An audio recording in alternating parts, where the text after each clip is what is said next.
Anne. Bonjour Cécile. Alors on va commencer par parler, comme c'est mercredi, de cantine scolaire et c'est dans 20 minutes. Ouais, c'est le défi de la région Pays de la Loire, faire manger plus de produits locaux aux élèves de la région.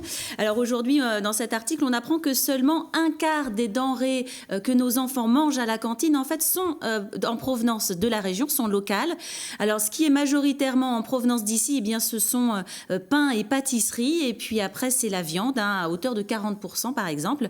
L'objectif, eh bien, c'est que les lycées, qui sont gérés par la région, l'objectif, eh bien, c'est d'arriver à terme à 50% de produits régionaux dans les cantines des lycées de la région. Pourvu que ça marche. On parle d'STX à présent avec des nouvelles.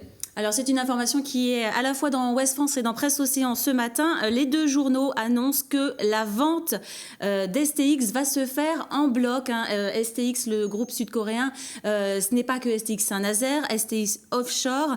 C'est une information qui doit être annoncée dans la semaine, donc c'est une indiscrétion qui a filtré dans ces journaux-là.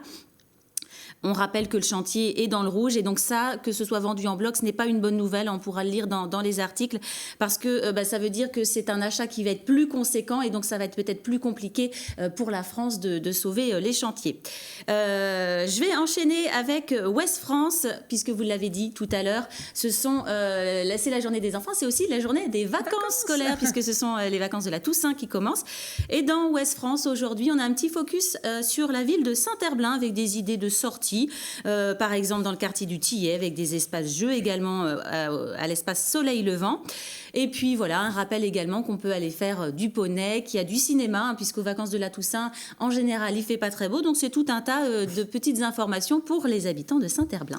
Et puis on parle d'apiculteurs également dans la presse aujourd'hui. Oui, c'est dans Presse Océan. C'est le point sur la saison 2016.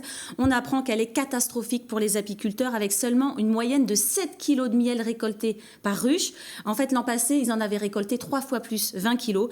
Donc en cause notamment la météo avec une absence de printemps et puis il y a aussi les frelons qui tuent les abeilles. Donc là on a un petit focus sur un pistolet insecticide pourrait aider à détruire ces frelons. Et puis j'enchaîne rapidement avec le journal 20 minutes qui relance l'affaire XDDL, Xavier Dupont de Ligonnès. Il aurait été aperçu, selon France 3 Auvergne, du côté de l'Allier, un homme qui lui ressemble. Donc c'est une info à prendre avec des précautions puisque 900 signalements quand même ont été recensés par la police. Donc ça ne veut pas dire que c'est lui. Merci beaucoup Anne.